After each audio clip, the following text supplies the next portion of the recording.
आज मैं आपको एक ऐसा सच बताने जा रहा हूँ जिसे सुनते ही आपका खून खौल उठेगा और दिमाग में बस एक सवाल गूंजेगा, कोई इंसान इतना बेरहम कैसे हो सकता है। आज हम बात करेंगे जलियांवाला बाग की। यह वो दिन था जब भारत में लोग इकट्ठा थे, लेकिन इनके हाथों में हथियार नहीं थे। उनके हाथों में न कोई तलवार थी, न कोई बंदूक था, न कोई गुस्सा था। उनके हाथों में सिर्फ उम्मीद थी और उसी उम्मीद पर गोलियां बरसाई गई। अब ध्यान से सुनिए, उस समय भारत का माहौल कैसा था। उस समय यह समय था जब भारत धीरे धीरे जग रहा था। लोग समझने लगे थे अंग्रेज यहाँ व्यापार नहीं करने आए हैं, यहाँ शासन करने आए हैं। और तभी अंग्रेजों ने एक कानून बनाया, रॉलेट एक्ट। इस कानून का मतलब था बिना मुकदमे के गिरफ्तारी, बिना सबूत के जेल और बिना वजह के सजा देना। यानी अंग्रेजों ने साफ कह दिया, अब तुम्हारे पास किसी अधिकार की ज़रूरत नहीं है। अब बताइए, जब किसी इंसान से उनका अधिकार ही छीन लिया जाए तो वह क्या करेगा? वह बोलेगा। और पंजाब बोल रहा था। लोग क्यों इकट्ठा हुए थे जलियांवाला बाग में? लोग क्यों इकट्ठा हुए थे या जुटे थे? क्योंकि वे विरोध कर रहे थे, वे अपनी आवाज़ दिखा रहे थे, वे रॉलेट एक्ट के खिलाफ थे। और कई लोग बैसाखी के मेले में भी आए थे। मतलब वहाँ कोई युद्ध नहीं था, वहाँ कोई हमला नहीं था, वहाँ कोई हथियार नहीं था। वहाँ थे औरतें, बच्चे, बुजुर्ग, गरीब लोग, आम लोग, जो शायद यह सोच भी नहीं सकते थे कि आज उसकी ज़िंदगी ही ख़त्म हो जाएगी। और फिर आता है डायर। यह कहानी में एक ऐसा नाम आता है जो इतिहास में हाथ कांपते हुए लिखा गया, जनरल डायर। डायर सैनिक लेकर आया और उसने बाग को घेर लिया। बाग कैसा था? चारों तरफ दीवारें थी, निकासी का रास्ता बहुत छोटा था। मतलब भीड़ के पास भागने की रास्ता नहीं था। अब सोचिए, एक तरफ हजारों लोग और दूसरी तरफ बंदूकें। और फिर डायर ने आदेश दिया, फायर। बिना चेतावनी के, बिना सवाल के, बिना इंसानियत के, बस गोलियां क्यों चलाई गई? अब सवाल उठता है, डायर ने गोलियां क्यों चलवाई? क्या उसे डर था? क्या उसे हमला लग रहा था?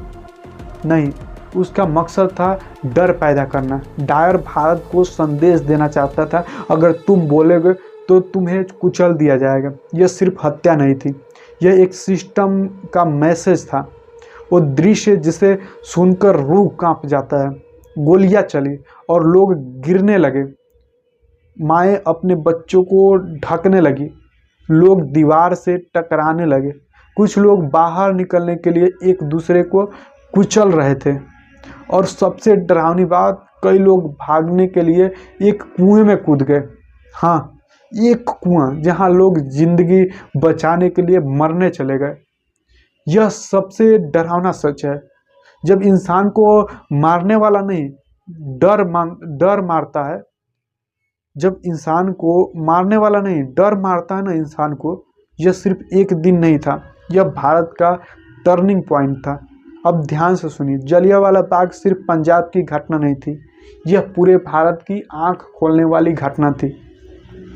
इस दिन के बाद भारत ने समझ लिया, अंग्रेज सिर्फ शासक नहीं है, अंग्रेज दमन करने वाला सिस्टम है। और इस सिस्टम से अब अर्जी से आज़ादी नहीं मिलेगी, इस सिस्टम से आज़ादी संघर्ष से ही मिलेगी।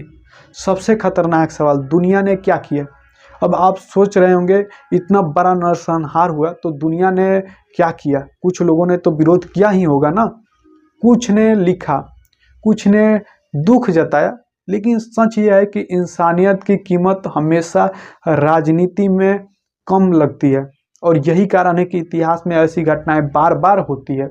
जलियांवाला बाग का असली असर डर नहीं, विद्रोह था। डायर का मकसद था डर फैलाना, लेकिन नतीजा क्या निकला? लोग डरे नहीं, लोग जाग गए। इस घटना ने भारत को बता दिया, अगर हम चुप रहे तो हमारा अगला नंबर होगा। और जब समाज यह समझ ले तो फिर उसे कोई जंजीर बांध नहीं सकती। आज के लिए सबक सबसे बड़ा है कि जलियांवाला बाग हमें सिखाता है, जब सत्ता डर जाए तो क्रूर हो सकती है। जब सत्ता डर जाती है तो क्रूर हो जाती है। जब लोग जाग जाए तो झुकते नहीं। और जब इंसानियत मरती है, इतिहास करवट लेता है।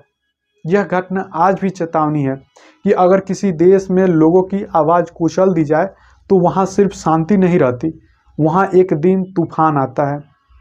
और वही तूफान आया था देश की आज़ादी का। अब आखिरी लाइन सुनिए, जलियांवाला बाग में लोग मरे नहीं थे, जलियांवाला बाग में भारत का भरोसा मरा था। और जिस दिन किसी देश का भरोसा मर जाए उस दिन वो देश दोबारा कभी गुलाम नहीं रहता, क्योंकि गुलाम तब तक चलती है जब तक आदमी के अंदर डर जिंदा रहता है। और जलियांवाला बाग के बाद भारत के अंदर डर नहीं, आग बची थी। तो दोस्तों ये वीडियो यहीं पे समाप्त होता है। आपको ये वीडियो कैसा लगा कमेंट करके बताएं। मिलते हैं फिर अगले वीडियो में।